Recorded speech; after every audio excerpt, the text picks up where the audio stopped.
trying to spread some holiday cheer with a White House Christmas video, but it might have backfired. It's getting brutally mocked by critics who have been calling it bizarre, freaky, and absolute garbage. Greg, you snickered first, so you go first. Yeah, it's not my cup of tea. I really don't care. But this dance troupe is a Marxist organization, according to End Wokeness. They came out in support of defunding the police, abolishing prisons, and they quote Marxist terrorist Angela Davis. They have an entire section on the website devoted to anti-white literature, like why white feminists are racist. They want to defund the NYPD and get them out of public schools. I don't think Jill Biden did her research, much like she doesn't do her research about anything because she's not a real doctor. But this is just another example of how the White House just plays to the optics of wokeness and they don't do any research. All right, guys. So we got to talk about a pretty wild story that, I mean, honestly, for the Democrats is pretty par for the course, but still pretty wild. I guess it kind of takes the lunacy of the Democrat Party to a whole new level. But again, this is what you sign up for when you go along with everything that comes with the woke agenda. Sometimes it's going to backfire, right? When people feel too liberated, okay? And the Biden administration has essentially set a precedent that it is okay to disrespect Congress. It is okay to disrespect the White House in the name of your sexuality, okay? If you happen to be in the minority when it comes to who you like to sleep with, that makes it okay for you to do any and everything in the name of equal rights, okay? And that is kind of what this story is about right here, that involves this congressional staffer who allegedly filmed a video of him getting his cheeks clapped by another man in a congressional hearing room. Now, the alleged person that did this goes by the name of Aide Mase Siropolsky. Okay, now I don't know how to pronounce his name. I'm just going to call him Aiden. Okay, now this is his explanation for this video coming out. He's pulling the victimhood card, the homophobia card, the bigotry card, which is what they always do when they get caught in their shenanigans. Now, I'm going to read his response, but first I want to read about the story. Okay, now the images of this act are all over the internet. Okay, the video of it is all over the internet. I'm not going to show any images or video from it because, again, in my opinion, it's just not something that I haven't watched the video. Okay, I don't understand why people are even posting the video. It's not something I would ever want to see. It's something I'm actively going out of my way not to see. Okay, so I'm not going to post any images from it. Nope, nothing. Okay, because it's, it's just not my cup of tea. So I want to get into this. But before we get into it, we have to have a word from the sponsor of this video, Noble Gold. Chances are you've been here before. The chaos in the markets, oil, stocks, just when you thought it was safe and interest rates were rising, new threats are coming out of nowhere. Tensions are boiling from Asia to Europe, and adaptation is the key to securing your wealth. You may not have considered gold before. It's not speculation, but insurance. And right now, you need some insurance. Noble Gold Investments has been protecting investors from disaster for years with precious metals. So if you're worried, it might be time to take a fresh look at gold and silver. Gold is a proven shield for your portfolio and a volatility balance against uncertainty. If it helps, Noble Gold Investments is offering a free 5-ounce America the Beautiful coin with its new IRAs this month. If you open your Noble Gold Investments IRA or roll over your 401k, you can claim your coin today. Remember, crisis brews, portfolios waver, and gold insulates. Secure yourself against threats today. Go to noblegoldinvestments.com. That is noblegoldinvestments.com, the only gold company I trust. And just remember, there's a risk with every investment, and there's no guarantee of any kind. A congressional staffer filmed a gay adult video in a Senate hearing room, according to footage leaked to the Daily Caller on Friday. In the footage, a nude man can be seen engaging in butt sex before the cameraman shows that the act is taking place in a Senate hearing room. Quote, a source identified the room to the Daily Caller as Senate Room Hart 216, the Judiciary Room. The caller blurred out his face because his identity has not been confirmed, reported Daily Caller chief national correspondent Henry Rogers, who added, quote, "It appears to be unprotected sex." The video was reportedly shared in a private group for gay men in politics, where it was then leaked to the Daily Caller. While the report stated that it could not confirm the identities of either man in the video, Rogers went on to retweet several posts identifying one of the men as Aide Siropolsky, a staffer for 80-year-old Democrat Senator Ben Cardin. Now, again, that is an interesting fact because this guy's 80 years old, too old to be in Congress, in my opinion. So I got questions about his ability to actually screen applicants to be staffers on his team. Okay, what was the process for hiring these individuals? And the reason why I'm saying this is because there are videos of this individual and pictures of this individual on the internet where he has nudes. Okay, so there are nudes of him, laying on the beach, naked, attending pride parades, naked, right?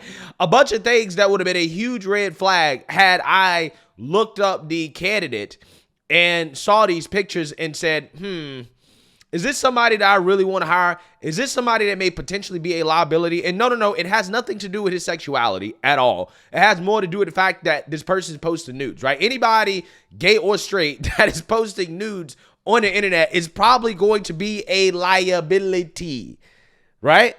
But again, why was this person hired? Was he hired because of his infinity stones or infinity stone of wokeness? Probably, right? And the red flags were probably ignored. Maybe this guy wasn't even involved directly with the hiring of this guy. Maybe he had some other person under him who's in charge of hiring, who's woke, who, decided, hey, we need to have diversity, equity, and inclusion on our staff. And this is where it leads to. And if there's nothing else that you guys take away from this video, take that away, right? This is where it leads to, okay? I'm so serious. That same staffer was also identified by Rep. Max Miller on Friday as the man who shouted "Free Palestine" at him on Wednesday in the Cardin House Office Building. Masay Ziropolsky denied the allegation. So apparently this guy is, a progressive. He's pro-Palestine, allegedly, which, again, is pretty fascinating, right? Pretty fascinating. Again, we've seen some interesting things in politics. Now, this guy did write on LinkedIn their explanation for what happened. And, of course, they're pulling the victimhood card, right, and the homophobia card. He says, quote, "This has been a difficult time for me as I have been attacked for who I love to pursue a political agenda. While some of my actions in the past have shown poor judgment," right, like posting nudes online, "I love my job and would never disrespect my workplace. Any attempts to characterize my actions otherwise are fabricated, and I will be exploring what legal options are available to me in these matters. As for the accusations regarding Congressman Max Miller, I have never seen the congressman and had no opportunity or cause to yell or confront him." Okay, so notice how this guy carefully worded his response by saying that he's been attacked for who he loves. He never actually really denied performing the act in that, place, okay, in Congress. He never actually said that that's not me in the video. He's just saying that, well, you guys are attacking me because I'm gay, right? He's pulling the homophobia card, okay?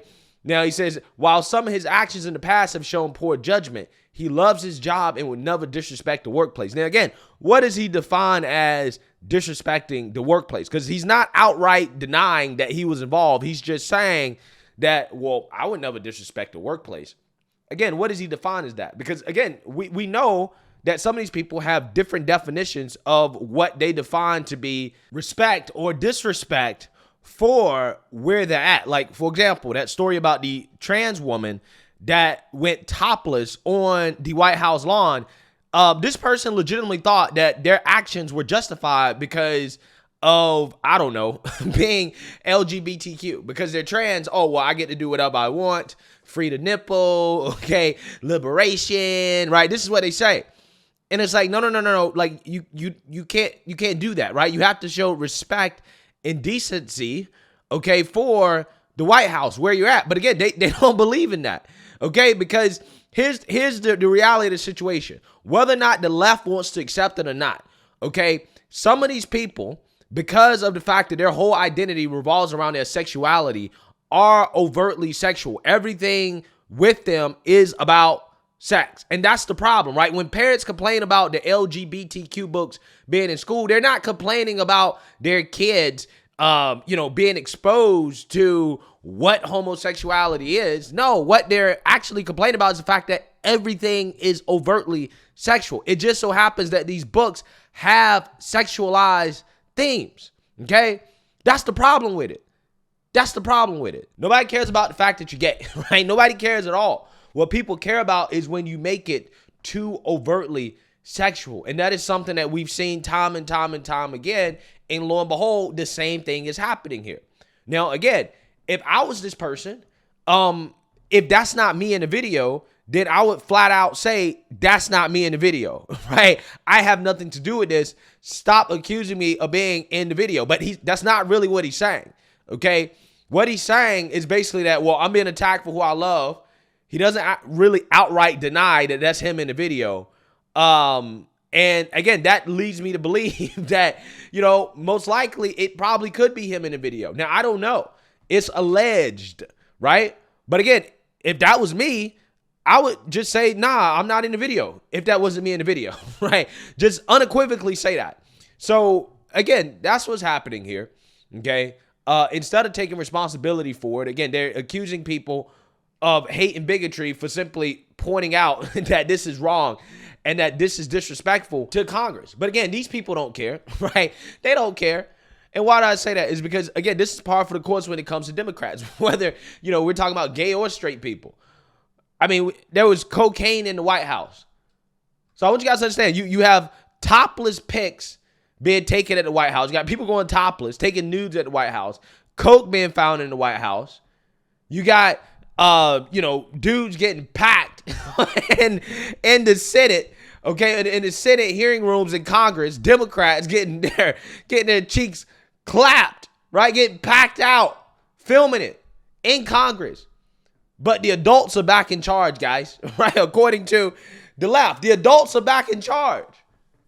But every time you look, there's some shenanigans going on in the halls of Congress or at the White House that suggests that the adults are not in charge. The clowns are in charge, right? This is a clown show from the Democrat. The adult stars are back in charge, right? The porn stars are back in charge, right? This is what they actually meant, okay? This is what they meant. Cardin's Twitter posts on Friday were inundated with comments referencing the video.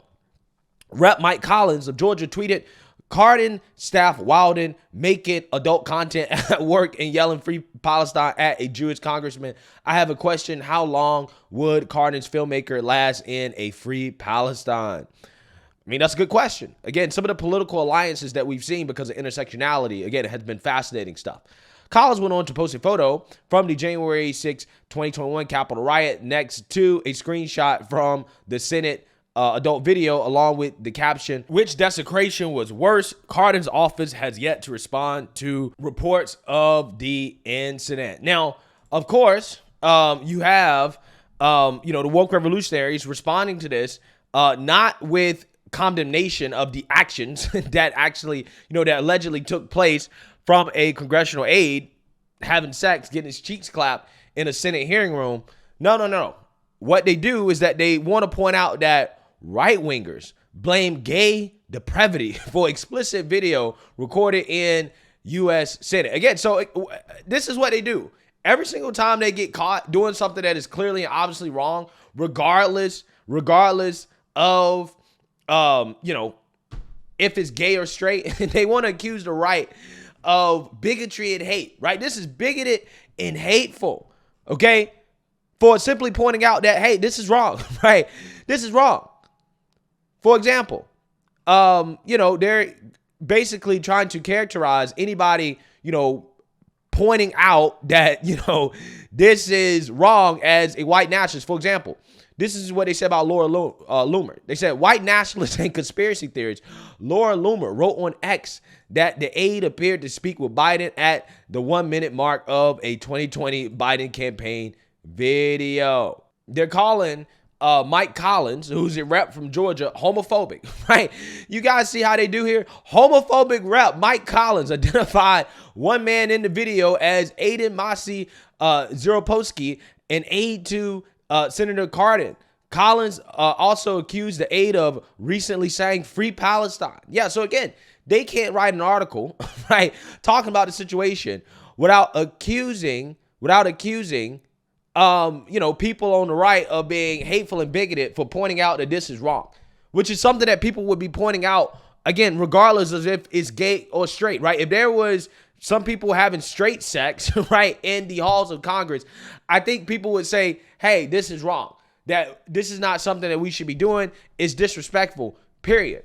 But again, it just so happens that this wasn't something that happened with straight people. And criticism of what happened, again, instead of actually addressing the real issue, which is the fact that the act took place in the halls of Congress, the right, they're bigoted. This is hate, right? Again, it blows my mind. It really does. When the left is obviously in the wrong, they never apologize. They never admit that they're wrong. They just claim that anybody who criticizes them or disagrees with them is just hateful. Well, you're just a bigot if you don't like me getting my butthole pounded in the middle of Congress, right? You're a bigot, okay? You just hate gays. That's how they think, right? And it's just, again, it's just a clown show. It really is. So it'll be interesting to see if this gets mainstream liberal media attention, right? Will the liberal media talk about this? Will we start having a conversation about some of the people that have been hired by the Biden administration and whether or not there's some issues in regards to whether or not some of these people are prone to do stuff like this, right? Just based off some of the behaviors that they show on social media, okay? If you happen to be one of these individuals that likes to get naked in public, it seems to me that you might be a liability, right? If you're one of these individuals that can't seem to be able to tolerate political opinions that you disagree with, then you might be a liability, okay? I'm just saying, this is the type of stuff that I do scream for, or I would scream for if I was hiring anybody, because it's something that has repeatedly showed up that, people who have extreme political ideologies, along with the fact that they may be prone to posting news or being obsessed with sex, again, they could possibly be a liability, right? And it shows up time and time again. And Democrats just haven't figured that out yet, that, this is the consequences of diversity, equity, and inclusion taken to the extreme, right? I mean, I'm so serious. That's what this is, because if this person would have been screened properly, they should have known that, hey, this guy is prone to posting stuff like this. We might want to keep an eye out on this guy, right? But again, he hasn't really denied being involved with it. It's all alleged. I don't know if that's actually him. If he's not involved, then he should come out and say that, hey, I'm not involved. It's not me. And maybe, just maybe, that'll help his case. But until then, these are the allegations. Not surprised. Let me know what you guys think. Make sure you like, comment, and subscribe. Most importantly, share a Black conservative perspective. Peace.